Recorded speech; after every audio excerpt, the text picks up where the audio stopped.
Every action has a mechanism that happens in your environment. There are many mechanisms related to machine. Among them, gearbox of vehicle is that type. How can a gearbox work? How it is possible to reverse vehicle? So, welcome to my YouTube channel CM Nana World and let's watch the video.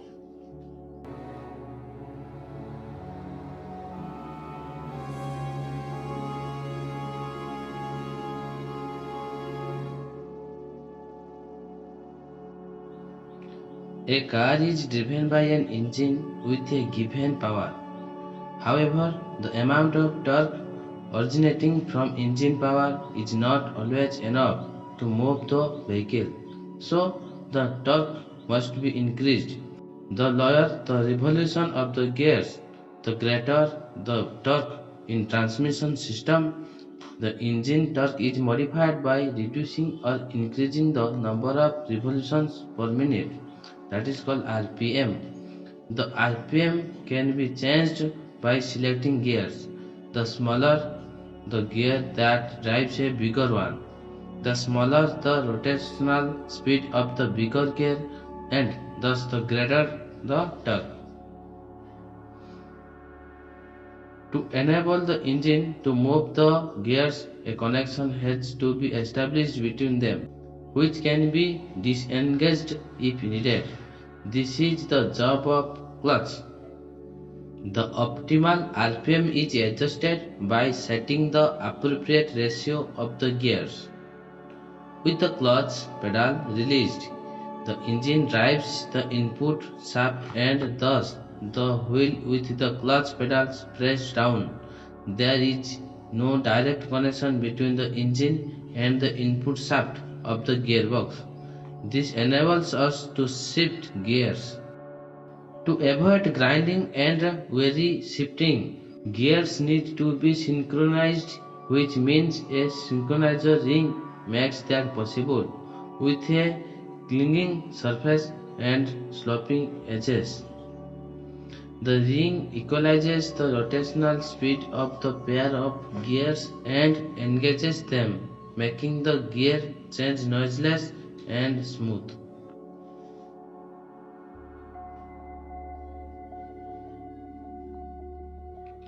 In synchronized transmission system, all the gears are constantly in mesh, while the gear on the countershaft are the fixed position.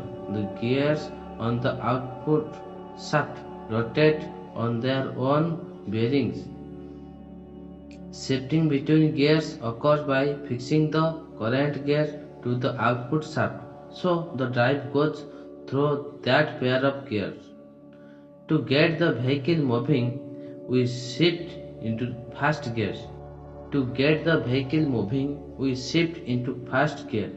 The linkage with the help of the sleeve attached to it fixes the first gear on the output shaft. The drive through the input shaft goes from a smallest gear on the counter shaft to the largest gear on the out shaft.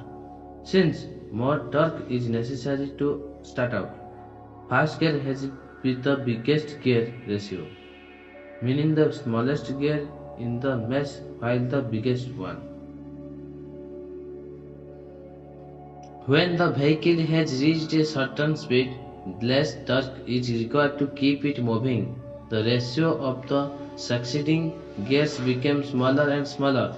The driving gears and the driven gears are nearing the same size. In second gear, the sleeve fixes the second gear to the output shaft, conducting the driving force through it.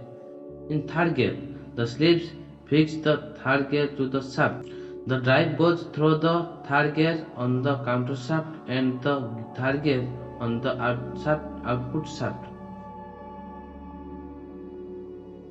Third gear on the output shaft, the speed is increased while the torque is being lowered.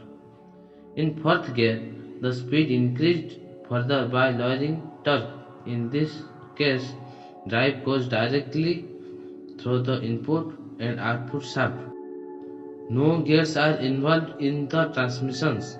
The RPM of the engine's crankshaft equal to the output shaft, hence the name direct drive.